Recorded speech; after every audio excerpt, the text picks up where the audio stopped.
हाय team. तो आज हम देखते हैं how to resolve issue of week mass load program. तो इसके पर्पस, ऑब्जेक्टिव और कॉमन इश्यूज और उसके रिजोल्यूशन क्या है इस डॉक्यूमेंट में मेंशन किए हुए हैं। तो मेनली पर्पस यही है कि resolving week mass load program issue is ensure that final assembly week jobs are created correctly and on time for multiple sales orders without manual intervention. So that the production and order fulfillment are not delayed।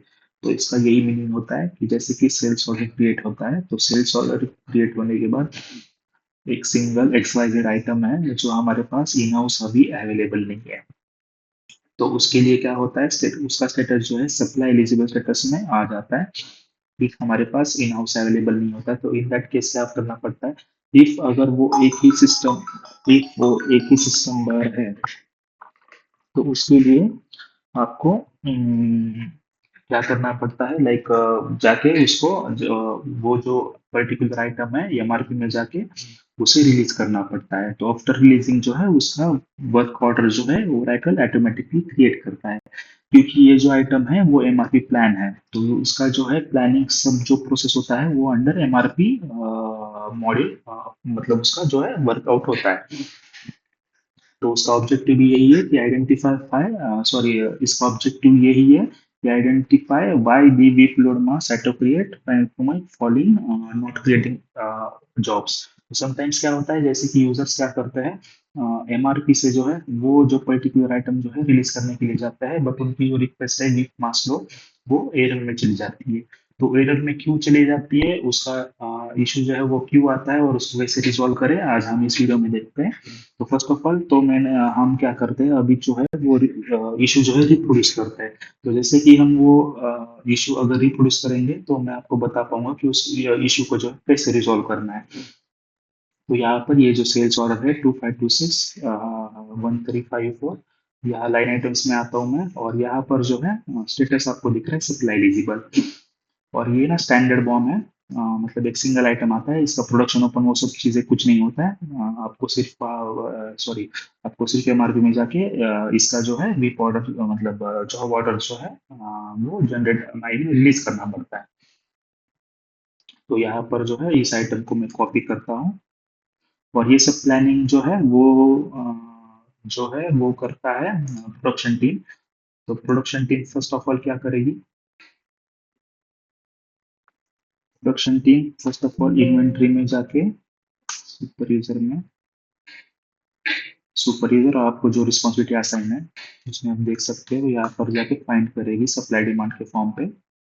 और यहाँ पर जो है like demand create है against that sales order, और हमारे जो है अवेलेबल क्वांटिटी जीरो है। तो मैं इसको क्लोज कर देता हूँ और एमआरपी में चला जाता हूँ। एमआरपी सुपर जो रिस्पॉन्सिबिलिटी होती है, यहाँ पर एमआरपी वर्क बेंच है, एमबीटी मेरा सिलेक्ट करता हूँ मैं, और सप्लाई डिमांड के फॉर्म पे जाके फाइंड आउट करता हूँ। तो फाइंड करने के बाद यहाँ बहुत सारे आइटम्स आते हैं। तो मैं क्या करता हूँ, सिंपल फंक्शन F11 क्वेरी करता हूँ, फिर फंक्शन कंट्रोल फिर क्या करता हूँ, मैं ये आइटम पेस्ट कर देता हूँ और फंक्शन कंट्रोल F11 पेस्ट कर देता हूँ। तो यहाँ पर जो है मेरा जो सेल्स ऑर्डर है 2526 1354, उसके लिए डिमांड है।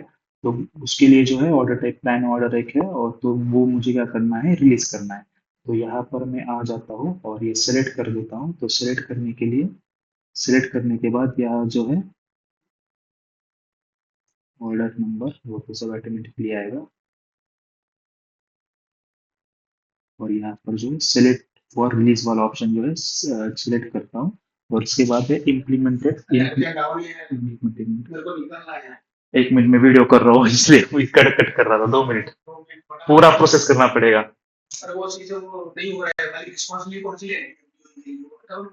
आता हूँ मैं, 2 मिनट देना सिर्फ। तो यहाँ पर जो है मैंने सेलेक्ट फॉर रिलीज कर दिया है। तो यहाँ पर जो है implement as a work order करेंगे हम। तो यहाँ पर जो है मैं उसको रिलीज कर देता हूँ। तो रिलीज करने के बाद ओके कर देता हूँ। तो यहाँ पर जो है न्यू वर्क ऑर्डर जो है आपको दिखा रहा है कि जो क्रिएट हो गया है। तो मैं, और इसका रिक्वेस्ट भी यहाँ पर जनरेट हुआ है, तो मैं ओके पे क्लिक कर देता हूँ और फिर अल्ट वी आर करता हूँ। तो जैसे ही अल्ट वी आर करेंगे तो आपको दिख रहा है ये जो रिक्वेस्ट है यहाँ पर एरर में चली गई है। तो ये क्यों एरर में चली गई है, ये हम देखते हैं।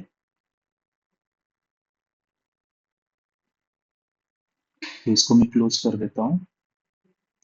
तो क्लोज करने के बाद जो आइटम है उसको हम लाइक देखते हैं कि क्या क्या इश्यूज है उसमें, बॉम्ब में चले जाके। तो बिल ऑफ मटेरियल में चला जाता हूँ मैं। तो बिल ऑफ मटेरियल में जाने के बाद यहाँ पर जो है बिल सेलेक्ट करता हूँ।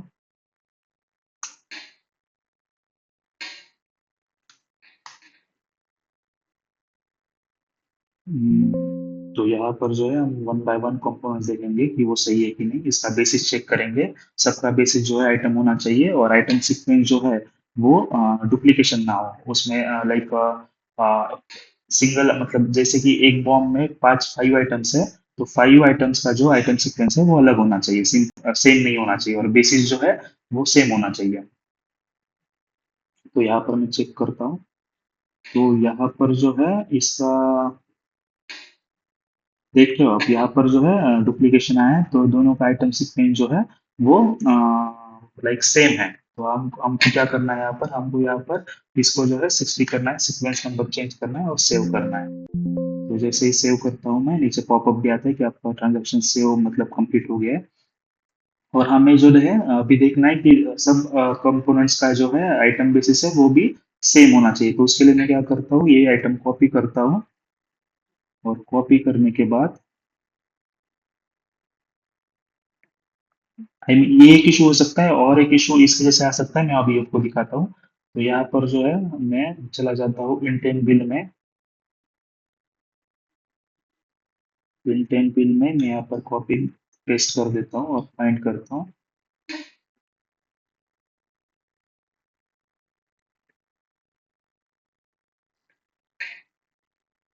तो यहाँ पर जो है लेवल वाइज आइटम जो है इसके मतलब सब कंपोनेंट जो है वो यहाँ पर पॉपुलेट हो गए हैं। तो इसको सिंपली क्या कर देता हूँ मैं, इजीली फाइंड आउट करने के लिए फाइल में जाके इसको एक्सपोर्ट कर देता हूँ। तो जैसे ही मैं एक्सपोर्ट कर देता हूँ तो मुझे मतलब फाइंड आउट होगा कि इसका लाइक आइटम बेसिस जो है वो उस वहाँ पर डुप्लीकेशन ना हो, लाइक लॉट और आइटम। मतलब इसके इसके लिए जो है सब जगह जो है बेसिस जो है आइटम है। तो उसमें अगर कोई भी आइटम के जगह लॉट होता है तो हमें उसका स्टेटस जो है चेंज करना है, मतलब बेसिस जो है चेंज करना है। तो हम अभी देखते हैं ये बिल डिटेल्स में।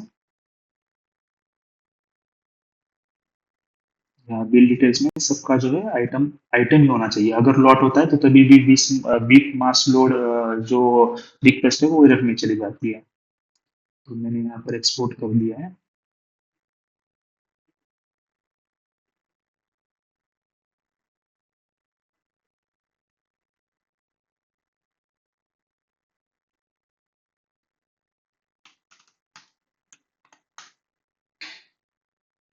तो ये मेरी फाइल डाउनलोड हो गई है यहाँ पर। इसको मैं कॉपी कर देता हूँ और एक्सेल में जो है चेक करता हूँ।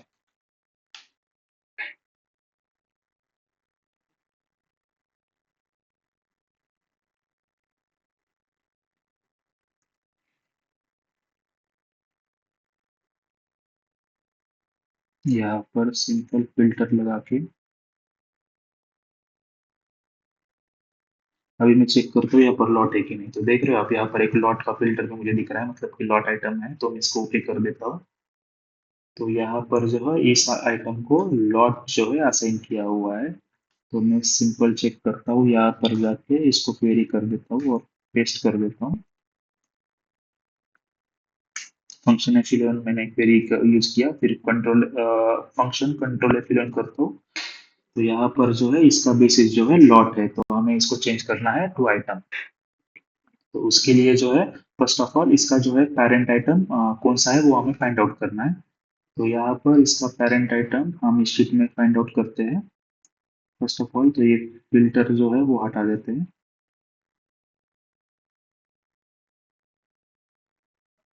और ये जो आइटम हमने कॉपी किया है, हम्म, तो इस आइटम इसको फाइंड करते हैं।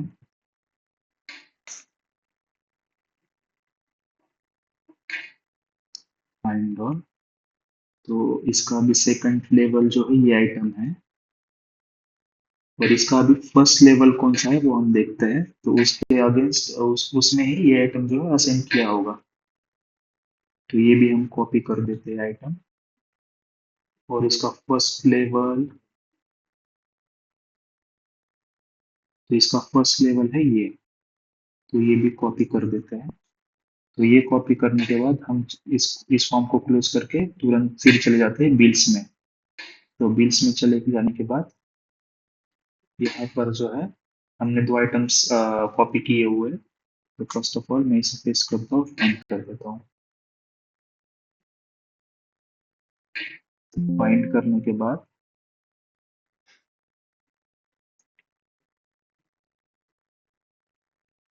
यहाँ पर हम देखते हैं कि बेसिस वाला आइटम आता है कि नहीं,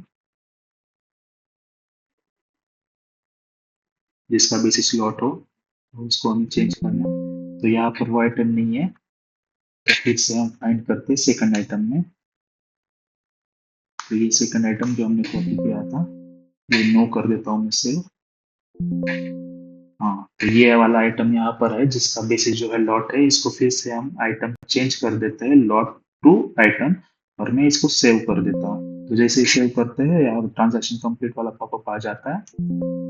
तो यही सिंपल है कि आइटम सीक्वेंस और बेसिस जो है वो बॉम्ब में जो है वो डुप्लीकेशन नहीं होना चाहिए। तो यहाँ पर इसको क्लोज कर देता हूँ, और मैं फिर से एमआरपी में चला जाता हूँ। एमवीटी सिलेक्ट कर देता हूँ। यहाँ पर सप्लाई डिमांड का फॉर्म है, फाइंड करके